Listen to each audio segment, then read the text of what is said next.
Plusieurs lignes de la parole mènent à une seule ligne, celle de la vérité éternelle.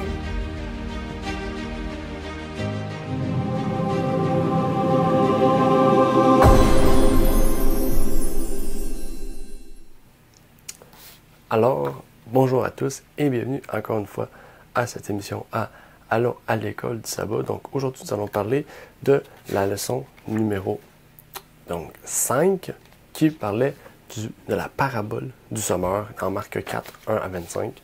Et nous allons donc voir cette parabole, voir qu'est-ce qu'elle veut nous dire, qu'est-ce que Jésus a voulu faire passer comme message. Et vu aussi que c'est la première parabole, nous allons donc étudier le mot parabole, voir qu'est-ce qu'il en est de cette façon donc d'expliquer et de comprendre donc les grands points bibliques que Jésus voulait révéler au peuple juif, mais à nous, bien sûr, aussi.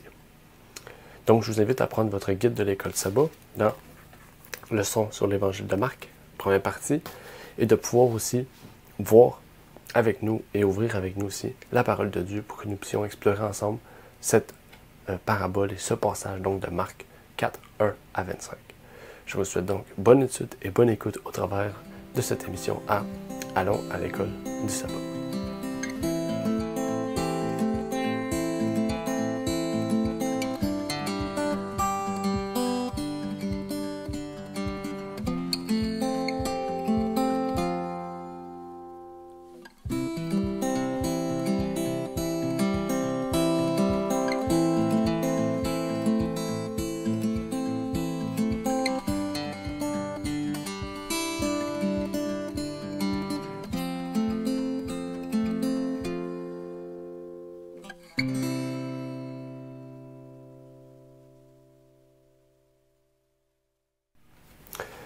Alors, un rebonjour à tous et à chacun encore une fois. Donc aujourd'hui, nous allons parler de la parabole du sommeur.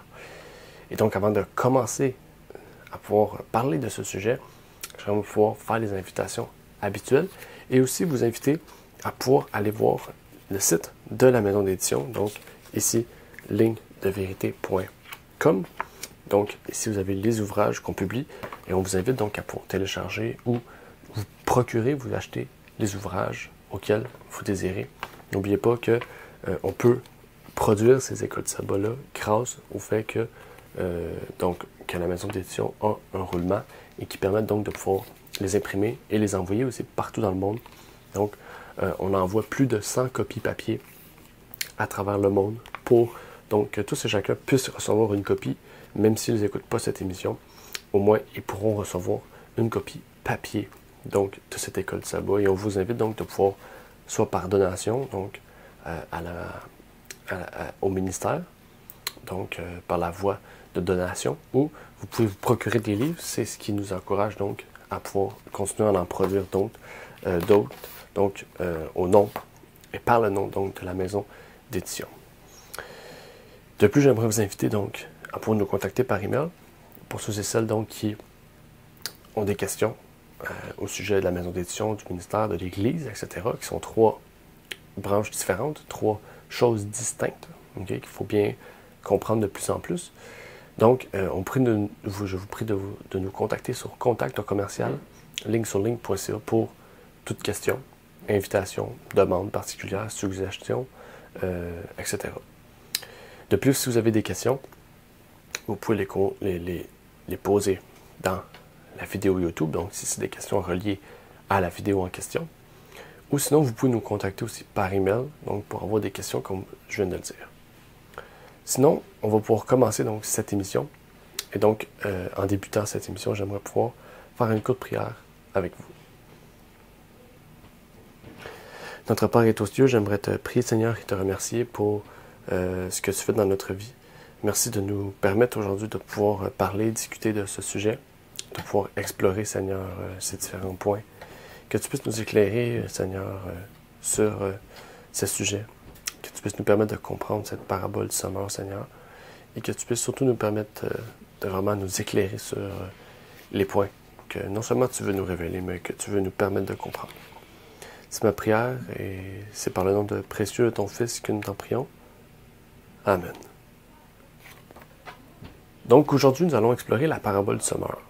Cette parabole, donc, c'est la première du trimestre mais c'est la première aussi qu'on explore depuis qu'on fait les écoles du sabbat. Donc, pour ceux qui ne le savent pas, donc, la production des écoles du sabbat par la maison d'édition se fait depuis 2019, mais on traduit les écoles du sabbat depuis 2017. Donc, vous voyez, ça fait 5 ans. Donc, c'est la 5e édition au 3e volume, donc, qu'on produit cela.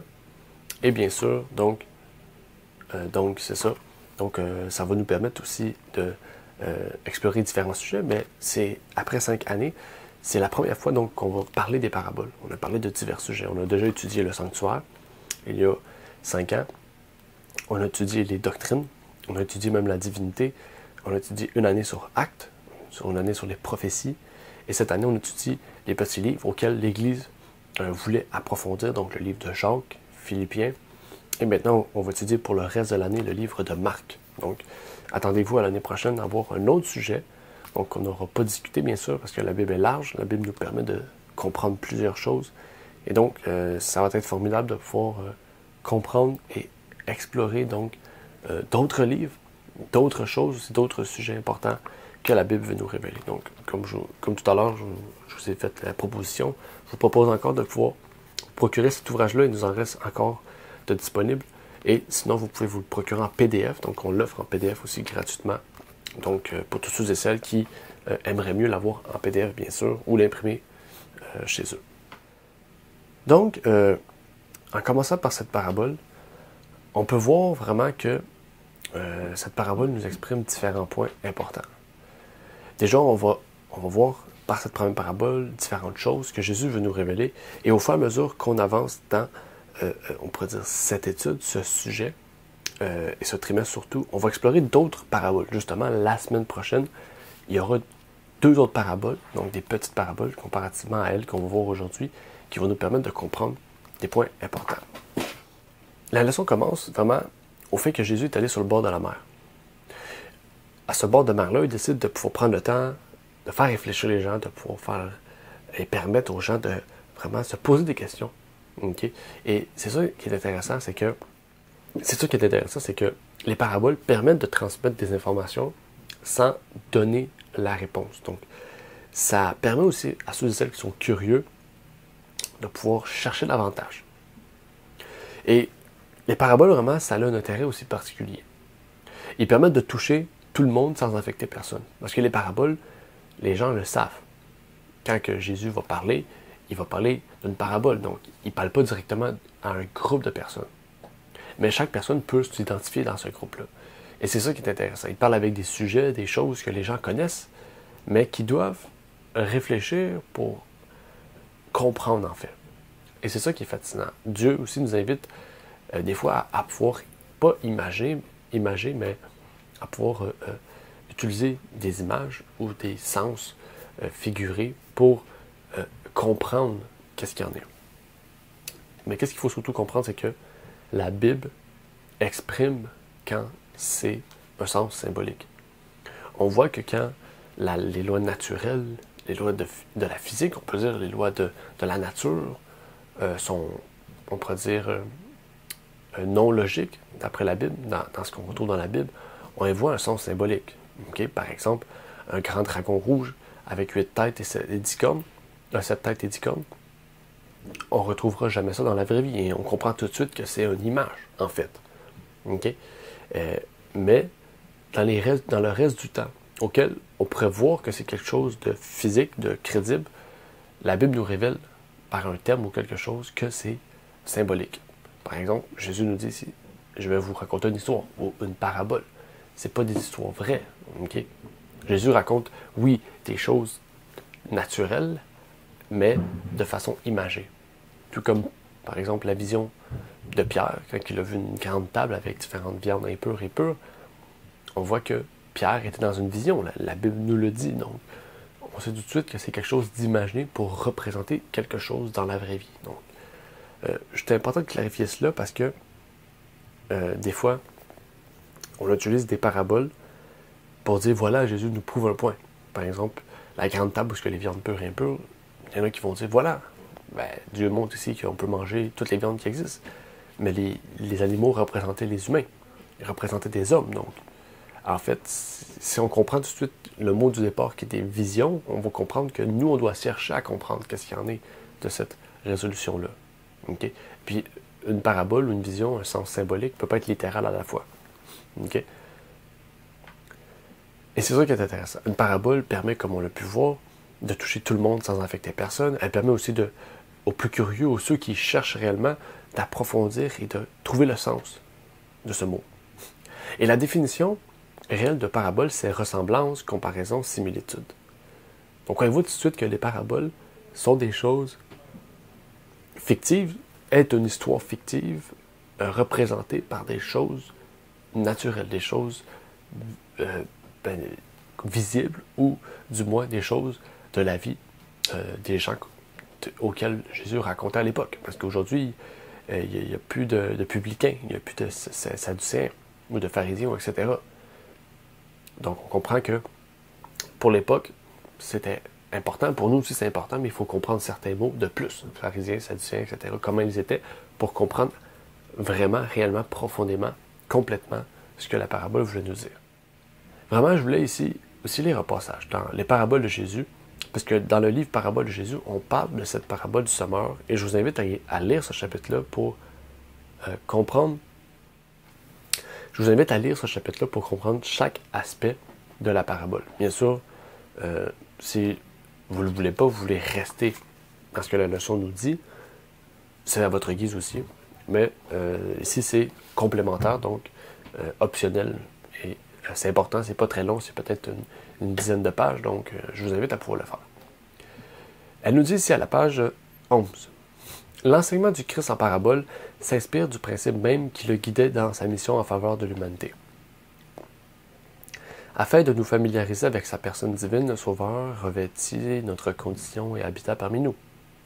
La divinité s'est révélée dans l'humanité et la gloire invisible sous une forme corporelle. Ainsi, l'inconnu pourrait s'apprendre par le connu, les choses célestes par les terrestres, Dieu s'étant rendu semblable aux hommes. Il en est de même dans l'enseignement du Christ. L'inconnu est illustré par les choses visibles et les vérités divines sont mises à la portée de tous par des faits de la vie courante. Regardez, Jésus, quand il arrivait le temps de faire un enseignement, il le faisait de façon imagée. Pas toujours, mais on comprend bien que le terme parabole, quand Jésus l'emploie, ou même s'il ne l'emploie pas, bien qu'on comprend que c'est une parabole qui explique ici. Jésus nous permet tout le temps, pas de sous-entendre, mais de permettre tout le temps d'arriver à cette conclusion que c'était une parabole ou une image.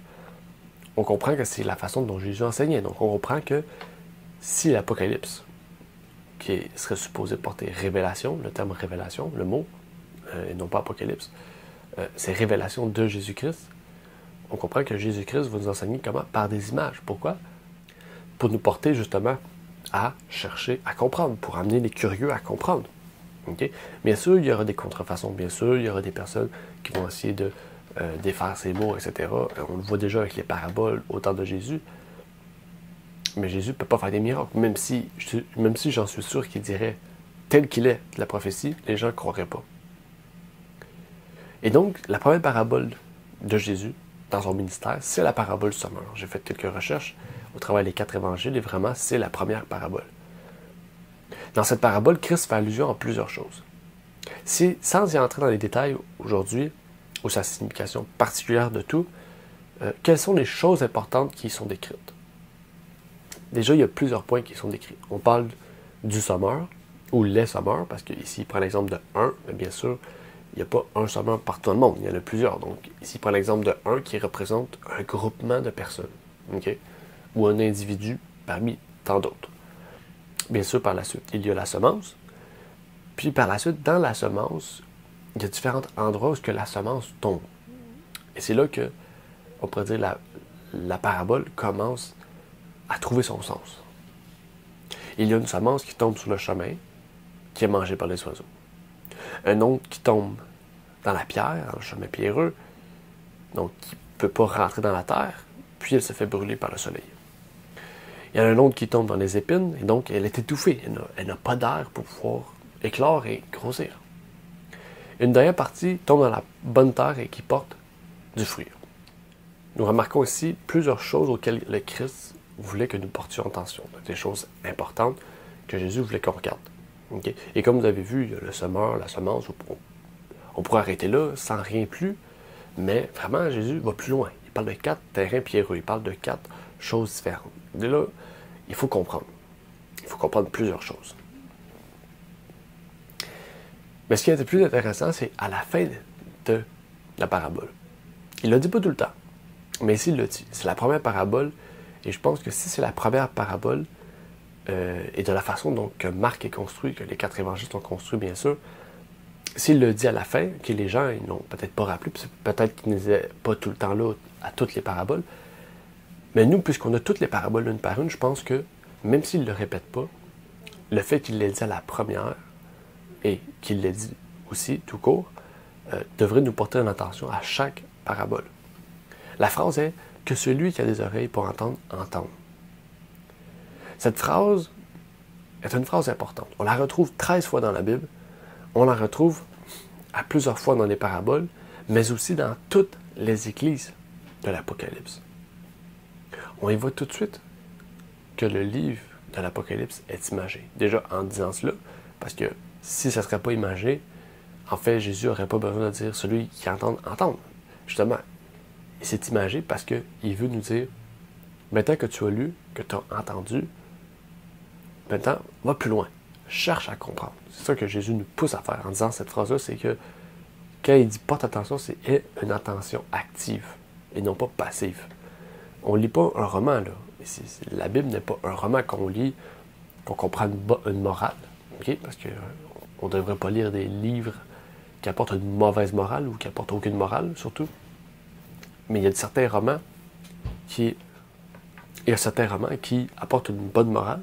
Mais le sujet ici, c'est pour vous dire que la Bible, c'est pas seulement un livre de morale. Okay? C'est un livre aussi qui devrait nous amener à changer ou nous amener à nous poser des questions. Et ici, c'est ça qu'il veut nous dire. Dans Jérémie, par exemple, 23, verset 28, pour se faire suite à cela, ça nous dit que le prophète qui a un songe raconte le songe, et que celui qui a ma parole prononce ma parole en vérité. Qu'a à faire la paille avec le froment, dit l'Éternel. Ça dit quoi? Que celui qui a ma parole prononce ma parole en vérité. En fait, c'est ça qu'il veut nous dire. Il dit écoutez, ayez une écoute active et non pas passive, mais surtout, il voulait passer un message à tout le monde. Tous ceux qui étaient présents avaient des oreilles. Okay? Donc, il n'y avait pas important de les répéter. Il voulait répéter en fait que si vous avez entendu, que vous avez compris, ou même peut-être que vous n'avez pas compris, répétez ces paroles-là. Parce que ces paroles-là sont la vérité. Okay? Et là, Jérémie nous le dit. Et c'est là aussi que Jésus voulait nous porter attention en fait, à voir l'Ancien Testament et à voir qu'est-ce que ces paroles-là nous disent, pour qu'on puisse écouter et comprendre. Vraiment, Jésus, quand il parle au travers de ces 4 évangiles, il nous montre en fait que il se réfère à beaucoup de fois dans l'Ancien Testament pour amener les gens à aller chercher l'Ancien. Parce que le Nouveau n'existe pas, il y a seulement l'Ancien. S'ils vont chercher dans l'Ancien, ils vont chercher à comprendre que Jésus, que celui en fait qui est devant eux est le Fils de Dieu, Jésus-Christ. Il nous montre vraiment que les paraboles ont non seulement une importance d'avoir une écoute, mais une écoute active, c'est-à-dire on doit écouter, assimiler, essayer de comprendre et partager cette parole avec les autres. Commençons donc à entrer dans le vif du sujet. Cette semence qu'on retrouve donc dans la Bible est bien sûr la parole de Dieu. La parole de Dieu est comme une semence vivante. Elle permet de quoi? De faire grandir des fleurs, de faire grandir des plantes, de faire grandir une graine, donc dans le cœur de chaque personne. Mais en fait, ici, on pourrait se poser des questions. Est-ce qu'il pourrait y avoir d'autres semences? Est-ce qu'il pourrait y avoir des semences falsifiées? Des semences contrefaites? En fait, aujourd'hui, dans le monde que l'on vit, ou même à l'époque de Paul, il y avait bien sûr un seul évangile. À l'époque de Paul, il y avait un seul évangile. Malgré qu'on savait qu'il y avait des groupes de personnes qui essayaient d'amener différents évangiles. On peut le révéler, Paul le révèle dans Timothée, Jean le révèle dans son épître, 1, 2, 3 Jean. Mais la différence aujourd'hui, c'est que le christianisme n'est plus divisé en groupements. Okay? Le christianisme est divisé tout court, en fait. Okay? Donc, dans le christianisme, oui, il y a plusieurs évangiles. Okay? À l'époque de Paul, tout le monde suivait Paul. Ceux qui ne suivaient pas Paul, c'était des petits groupements. En fait, vous comprenez, c'était des groupuscules de personnes. C'était des petits groupes de personnes. C'était pas des gros groupements aussi gros que ceux qui demandent dans la vérité. Et aujourd'hui, c'est ça la différence, c'est que, en fait, le christianisme est tellement divisé, est tellement séparé, okay? Non plus seulement en groupuscule, mais vraiment en tant que personne, que oui, réellement, chaque personne qui parle de la parole de Dieu a une conception différente. Et ça, c'est important. C'est important à comprendre. Quand on comprend cela, on comprend aussi que même quand on envoie nos enfants dans les écoles publiques, ils reçoivent une éducation qui vient de la science, une éducation qui vient de toutes sortes de philosophies. En fait, ces choses-là viennent détruire l'âme de la jeunesse, mais ils viennent détruire aussi le cœur du juste, parce que nous aussi, on peut être soumis à ces choses-là. Hein? L'éducation ne passe pas seulement par l'école. Aujourd'hui, l'éducation passe par les livres, par les films, par les séries, par les réseaux sociaux. L'éducation passe par différentes formes et on en est la preuve, puisque cette vidéo-là va sortir sur YouTube. Donc, on peut être éduqué de différentes manières aujourd'hui. Et donc, c'est important d'en comprendre cela. Et dans le livre, encore une fois, Parabole de Jésus, on peut y lire la page 28. Dans la plupart des écoles aujourd'hui, la Bible est mise de côté et les esprits se nourrissent d'autres sujets. L'étude des auteurs incrédules tient une trop grande importance dans nos programmes scolaires et le scepticisme se révèle mêlé aux enseignements de nos manuels. La recherche scientifique tend à égarer les esprits à cause des interprétations erronées qui sont données de ces découvertes. Ce que l'on appelle enseignement de la science est mis en concurrence avec la parole de Dieu et on fait passer celle-ci pour incertaine et indigne de confiance. Des semences de doute sont jetées dans le cerveau de la jeunesse et à l'heure de la tentation, elle lève infailliblement. Sans la foi dans la parole de Dieu, l'âme en danger n'a plus de guide, et la jeunesse inconduite dans des sentiers qui l'éloignent de Dieu et de la vie éternelle. On y voit une importance. D'être un semeur qui sème la bonne graine. Un semeur, ce sont tous ceux et celles qui se déclarent chrétiens, qui croient à la parole de Dieu, qui ont bâti leur foi sur la vérité et qui partagent, comme la Bible nous le dit, ces paraboles en vérité. Donc, quand on entend la parole de Dieu, on la partage en vérité.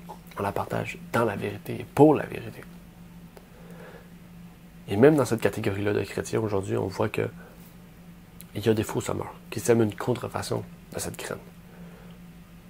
Le semeur sème ce qu'il connaît. Il sème sa semence, en fait. Chaque personne a une expérience chrétienne différente. Chaque personne aura donc une façon d'amener cette graine dans le cœur de la personne. Et selon aussi le cœur de chaque personne, on va avoir une approche différente pour amener cette graine-là. Mais en fait, il y a une seule graine, celle de la parole de Dieu, celle de la vérité. Donc peu importe de la façon qu'on l'approche, peu importe notre expérience chrétienne, on doit y arriver au même résultat. Okay? Vous comprenez ce que je veux dire? On doit amener ces gens-là à la vérité. C'est ça qu'il faut dire. Mais on comprend bien qu'il y a un semeur, un type de semeur. Okay? Un type de semeur, il y a des contrefaçons, mais vous comprenez, si on suit la parole de Dieu, il y a un type de semeur. Mais il y a 4 terrains. Donc, on comprend bien qu'il sème. Si un chrétien sème, il ne sème pas dans la terre. Hein? Il va semer dans le cœur des gens. Donc, il y a 4 types de personnes. Okay? Ce n'est pas des chrétiens. C'est 4 types de personnes, 4 types de catégories potentielles de chrétiens. Et selon ce qui va arriver, ça va donner le résultat qu'il y en a. La première, on parle de celle sur le bord du chemin, mangée par les oiseaux. Ce premier groupement de personnes est une semence qui est tombée le long du chemin. Bien sûr, qui représente la parole de Dieu, qui parvient aux oreilles d'auditeurs distraits. Okay? En fait, ces auditeurs distraits ont des ambitions égoïstes, mais ils se sentent coupables du mal. Donc, c'est-à-dire que tu leur parles, ils savent qu'ils sont pécheurs, ils savent que le péché existe, ils savent qu'ils font des erreurs, mais à cause de leur ambition, à cause de leur orgueil, ils vont continuer dans ce chemin tout en sachant qu'ils sont dans l'erreur. En fait, cette catégorie-là, c'est une catégorie qui forme en fait des êtres paralysés spirituellement, qui ne savent plus discerner le bien du mal et qui ne peuvent pas en fait aller vers ce que eux savent être le bon. Ils ne peuvent en fait concevoir réellement le message du Christ, les concernant personnellement. Donc, ils savent qu'ils sont coupables. Ils se sentent mal, en fait, du mal qu'ils font. Mais à cause de leur ambition, ils vont continuer. Et à cause de cela, mais spirituellement, ils vont être paralysés. Et le message du Christ va pas les concerner spirituellement, dans le sens qu'ils ne vont pas se sentir concernés par ce message-là. Et ces oiseaux-là représentent Satan. Parce qu'en fait, cette personne-là va peut-être connaître la vérité à plusieurs reprises. Il va connaître la parole. Parce qu'il n'est pas fermé à cela. Mais en fait, ces oiseaux vont venir piquer. Satan va venir voler les graines à chaque fois. Semer. Pourquoi? Pour continuer à dire à cette personne-là de continuer dans son orgueil. Dans son égoïsme. Le deuxième endroit, l'endroit pierreux, ce sont des gens heureux de la parole. Un endroit pierreux, il tombe dans la terre, en fait. Une terre qui est remplie de roches. Okay? Donc, c'est pas une terre qui est belle, c'est une terre qui est difficile à travailler, difficile aussi à pouvoir planter une graine. Donc, ce sont des gens, oui, tout comme le dernier terrain, qui est le plus beau, la belle semence, la belle terre.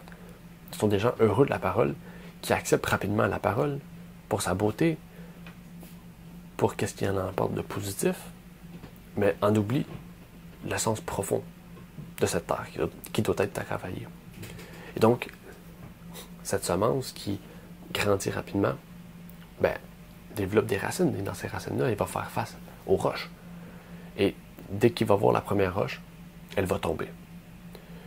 Ça, c'est les gens qui acceptent rapidement la foi, mais quand ils font face aux luttes, aux combats, en fait, ils vont tomber. Et c'est ça que le soleil fait. Le soleil représente la tribulation. Et la graine face au soleil, au lieu de se réfugier en Christ, dans la terre, et de grandir, mais en fait, elle va être brûlée et mourir. Ce sont des gens, en fait, qui ont accepté la vérité, qui ont accepté d'être baptisés, qui ont été baptisés souvent, mais qui n'ont pas été nés de nouveau. Ils n'ont pas compris réellement le sens du sacrifice de Christ. Ils ont pris la beauté du christianisme, qui est quoi? Qu'on peut être sauvé, puis qu'on est pardonné de nos péchés, donc on peut être rendu parfait, mais ils n'ont pas pris le point principal qui permet à ces choses-là d'être effectives. En fait, l'amour du moi n'a pas été réellement vaincu. L'amour du moi n'a pas été mis de côté. Ils n'ont pas compris le caractère excessivement odieux du péché, ni éprouvé le sentiment de leur culpabilité, et à cause de cela, ils vont accepter le message, peut-être être baptisés, mais ils vont tomber après quelque temps. Donc on voit que c'est graduel, le premier groupe, un groupe qui peut comprendre certains points, mais à cause d'un blocage, ne va jamais passer l'étape du baptême. Le deuxième groupe est un groupe qui passe le baptême, ou non, mais vous comprenez ce que je veux dire, va un peu plus loin, mais chute. Et dans ces 4 groupes-là, en fait, on peut changer de groupe, en fait. Ça ne veut pas dire que parce que une personne a été parmi l'un des groupes que c'est fini. Mais on comprend que nous, en tant que sommeurs, on peut faire face à l'un de ces 4 groupes. Et donc, c'est notre travail aussi de percevoir ça et de leur expliquer pour qu'ils puissent comprendre, vraiment se détacher complètement. Et dans ce troisième groupe, on fait face à un groupe qui tombe dans les épines. Ce groupe est un groupe auquel ils ont accepté Dieu. Ils sont nés de nouveau. Mais le cœur humain n'est pas transformé. En fait, ils sont nés de nouveau. C'est-à-dire qu'ils ont compris le message. Comme on pourrait dire le positif et le négatif. Tandis qu'il n'y a pas de négatif, mais le positif et le côté auquel on doit travailler, ils ont compris cela. Mais en fait, même s'ils ont la théorie, ils ne l'ont pas mis en pratique. Et donc leur cœur n'est pas transformé. Les vieilles habitudes d'une vie de péché ne sont pas délaissées. Satan n'est pas banni de l'âme, en fait. Et la bonne semence, donc, au fur et à mesure, va être étouffée par les épines qui vont croître parce qu'elles vont être laissées là. C'est comme la mauvaise herbe. La mauvaise herbe va grossir pour empiétrer sur la véritable plante. Et ça, c'est un problème. Et ça, je peux vous dire que personnellement, j'ai fait face à des personnes de cette catégorie-là. Et réellement, le résultat est ce qui est écrit dans la Bible. Et donc, vraiment, il faut encourager ces personnes-là et leur montrer, vraiment, pour qu'ils puissent reprendre le droit chemin. Et ça aussi, c'est possible, parce que dans mon expérience aussi, j'ai vu des cas auxquels c'est possible. Mais ce dernier groupe est le groupe auquel, en fait, les trois autres peuvent changer pour arriver à ce dernier. Bien sûr, chaque groupe a un travail encore plus fort. Hein? Parce que le deuxième groupe, c'est des épines, ça s'enlève facilement. L'autre groupe d'avant, c'est les pierres, c'est un peu plus difficile. L'autre groupe d'avant, c'est le chemin. Le chemin qui est complètement pierreux. Le chemin qui est directement à la vue de Satan. Donc vraiment, il y a un processus. Plus qu'on est loin, plus c'est difficile. Mais cette dernière classe-là est l'état auquel Dieu veut qu'on soit. Un état auquel ce groupe produit des fruits. Qui permet à ces personnes-là de devenir aussi des semeurs. Cette dernière classe, en fait, est en tant que telle non pas une classe, mais ce que chacun peut et devrait être. Exactement. Cette classe est celle qui prend du temps pour s'occuper de ses plantes, qui prend du temps pour s'occuper de son terrain. Pourquoi? Pour qu'il ne puisse pas devenir pierreux, pour qu'il ne puisse pas devenir comme le premier chemin. S'il devient comme le premier chemin, c'est quelque chose, mais pour qu'il ne puisse pas aussi avoir des épines, des mauvaises herbes. C'est en fait un beau terrain parce qu'il a un fondement solide. Si la terre est belle, si le fondement est solide, la plante va grandir en beauté. Et je pense que c'est l'appel le plus puissant que Dieu peut nous transmettre. Vraiment, Dieu, par ses paraboles, veut nous permettre de comprendre beaucoup de choses. Dieu nous appelle aujourd'hui. Il nous invite à travailler sur nous-mêmes et de pouvoir garder notre jardin propre, pur et surtout dans une bonne terre. C'est le plus important parce que Satan s'attaque au fondement. Si le fondement est détruit, le reste tombe. Si le fondement est détruit, s'il y a des pierres, la plante va commencer à s'effondrer. Il y en a certains qui vont dire non, moi je peux faire ci ou ça, puis ça ne me détruit pas. Il faut comprendre que des fois, on ne ressent pas que quelque chose nous détruit. Mais après un certain temps, on en voit les résultats. Peut-être pas vous, parce que quand on commence à être dans ça, on ne le voit pas, mais les autres alentour de vous vont le voir. Encore une fois, Dieu veut vraiment travailler en nous. Il veut que nous puissions avoir une bonne terre. Il veut aussi nous dire que le soleil de justice peut être là pour faire pousser cette plante. Et il peut nous envoyer la pluie, son esprit, pour que nous puissions produire du fruit. Et permettre à d'autres personnes aussi de pouvoir semer leur graine, être des semeurs. Que Dieu puisse nous venir en aide au travers de cette parabole du semeur. Et j'aimerais terminer donc par une prière avant de pouvoir conclure et donc nous revoir pour la semaine prochaine. Et donc, prions. Notre Père qui est aux cieux, j'aimerais te remercier, Seigneur, pour ce moment auquel nous avons pu explorer cette parabole du semeur. Que tu puisses nous permettre de comprendre et de voir toutes ces choses que tu voulais nous révéler. Ces choses si importantes, si claires, Seigneur, qui nous révèlent beaucoup de choses. Sur notre caractère, sur peut-être notre famille, notre entourage, Seigneur, qui aimerait grandir mais ne sait pas comment.